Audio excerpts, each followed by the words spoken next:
Dinosaurs जो रेंगने वाले जीवों के वंशज थे, लेकिन आकार में बहुत बड़े डायनासोर ने पृथ्वी में बहुत लंबे समय तक राज किया। करीब 14 करोड़ सालों तक धरती पर इन छिपकलियों का राज था। परंतु उसके बाद क्या हुआ? आखिर ये डायनासोर कहाँ गायब हो गए?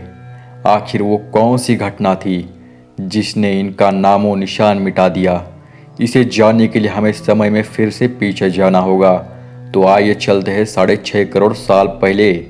आज से करीब 6.5 करोड़ साल पहले धरती का मौसम काफ़ी सुहाना था। चारों तरफ पेड़ पौधे, सूरज की धूप और समुद्र से आती ठंडी ठंडी हवाएं और ये डायनासोर्स।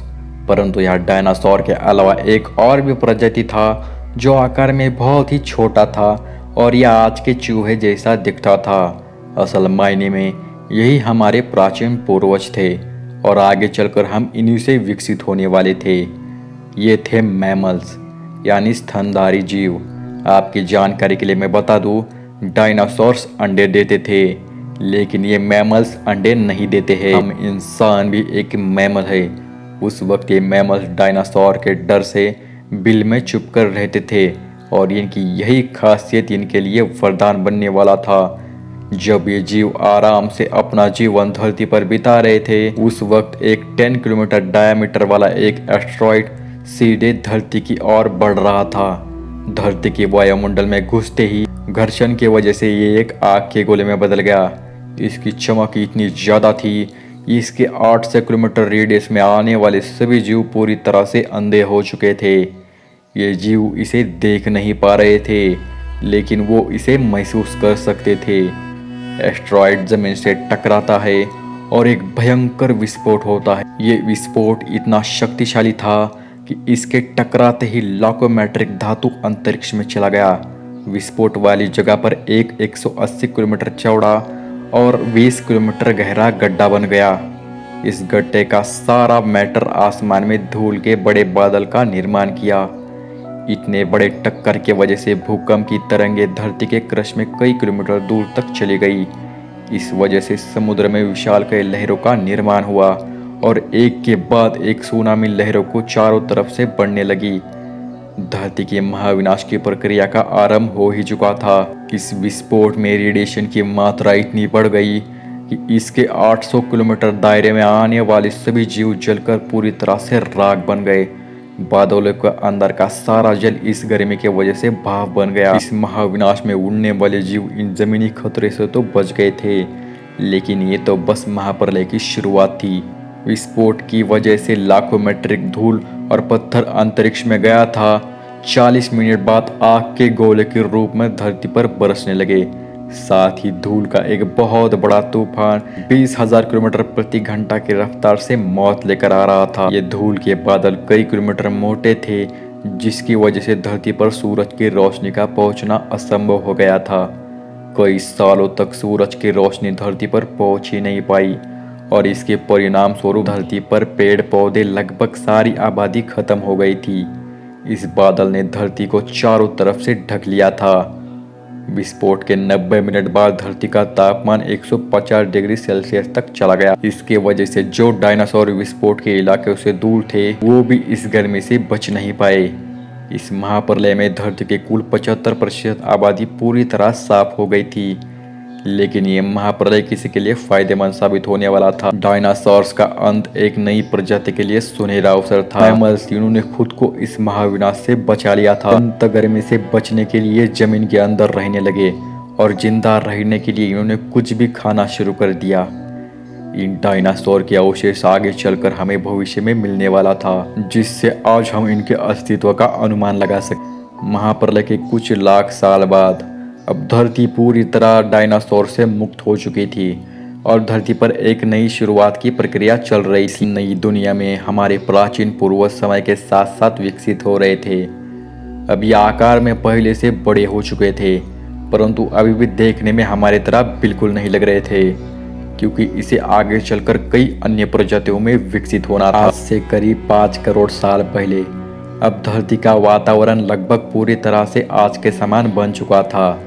इस वक्त धरती का तापमान 24 डिग्री सेल्सियस था और धरती का एक दिन करीब करीब 24 घंटों का होता था। इस वक्त धरती के सारे महाद्वीप लगभग पूरी तरह जानी पहचानी थी।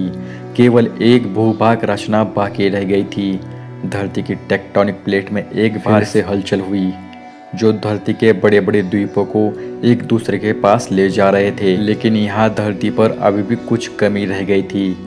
धरती पर अभी भी कोई चीज़ लापता थी, वो थे हम इंसान। लेकिन परिस्थितियाँ अब बदलने वाली थी। आज से करीब 40 लाख साल पहले अफ्रीका के पूर्व इलाके में एक नए पर्वत का निर्माण हुआ, ईस्ट अफ्रीकन रिफ्ट वैली। यह पर्वत यहाँ आने वाले मौसमी हवा के लिए एक मुसीबत बन गई थी और इसी वजह से यहाँ जंगलों में बारिश आना बंद हो गई। यही इसी जंगल में रहते थे एप्स।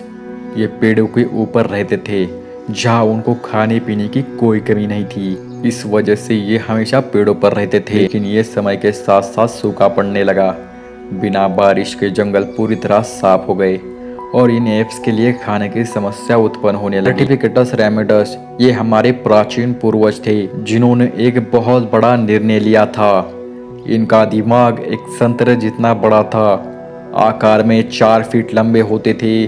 कई हजारों सालों के विकास क्रम के बाद हमारे पूर्वज अब 2 पैरों पर चलने लगे। इससे ऊर्जा कम खर्च होती थी और चलते हुए भी खा सकते थे। अब इनका दिमाग भी तेजी से बढ़ रहा था। ये धीरे धीरे होशियार बन रहे थे। समय के साथ साथ विकास की प्रक्रिया चलती रही। हमारे पूर्वज धीरे धीरे विकसित होने लगे और इनका दिमाग भी धीरे धीरे बड़ा होने लगा। समय के साथ साथ इन्होंने पत्थरों से हथियार बनाना सीख लिया। अब शिकार करना काफी आसान हो गया था। हमारे पूर्वज ने आग को काबू करना सीख लिया। आग की खोज हमारे पूर्वजों के लिए सबसे बड़ी खोज थी। यह उन्हें गर्मी, रोशनी, अंधेरे में सुरक्षा देती थी और इसी वजह से अब परिवार भी बनने लगे। हमारे पूर्वज अब साथ साथ रहने लगे, इससे वो सुरक्षित भी रहते थे। में पका हुआ मांस चबाने में कम ऊर्जा खर्च होती थी और इसी वजह से ये ऊर्जा उनके दिमाग में खर्च होने लगी। हमारे पूर्वज का दिमाग अब काफी बड़ा हो चुका था। ये थे होमो इरेक्टस, हमारे पूर्वज जो अन्य जानवरों से होशियार थे और ये मिलजुल कर रहने वाले पहले जीव थे। इन्होंने अपने संदेश पहुंचाने के लिए अलग अलग आवाज़ें निकालना शुरू कर दिया था। इससे हमारे पूर्वजों ने भाषा का निर्माण किया, जिसके जरिए हम बातचीत कर सकते थे और यह हमारी सबसे बड़ी उपलब्धि थी। यही वो आखिरी घड़ी थी जिसके बाद हम विकसित होकर बने। आज से करीब 2 लाख साल पहले कई सालों के विकास क्रम के साथ हमारा अस्तित्व शुरू हुआ। हम है होमो स्पेशियंस, यानी बुद्धिमान जीव। हमारे धरती के सारे जानवरों की तुलना में सबसे बड़ा दिमाग था। हमारे पास औजार थे, भाषा थी और सबसे बड़ी चीज़ हमारे पास दिमाग था। कुछ करीब सेकंड पहले हमने और आपने 5 अरब साल पहले का सफ़र तय किया। अब हम वापस घर आ चुके हैं। यह हमारी दुनिया, हमारा समय। आज हम काफ़ी विकसित और काफ़ी आधुनिक बन चुके हैं। आज हमारे आसपास घटने वाली घटनाओं को हम पूरी तरह समझ सकते हैं। हम जानते हैं कि ये समुद्र कहाँ से आए हैं। हम आज यह भी जानते हैं यह ज़मीन जिस पर हम खड़े हैं उसका निर्माण कैसा हुआ और आखिर में धरती पर जीवन कहाँ से आया था। लेकिन हमारा सफ़र अभी भी ख़त्म नहीं हुआ है। हमें और भी आगे जाना है। हमें इस संसार को और अच्छी तरह से समझना बाकी है। तो बस आज के लिए इतना ही। तो अगर आपको ये वीडियो पसंद आया तो लाइक ज़रूर कीजिए।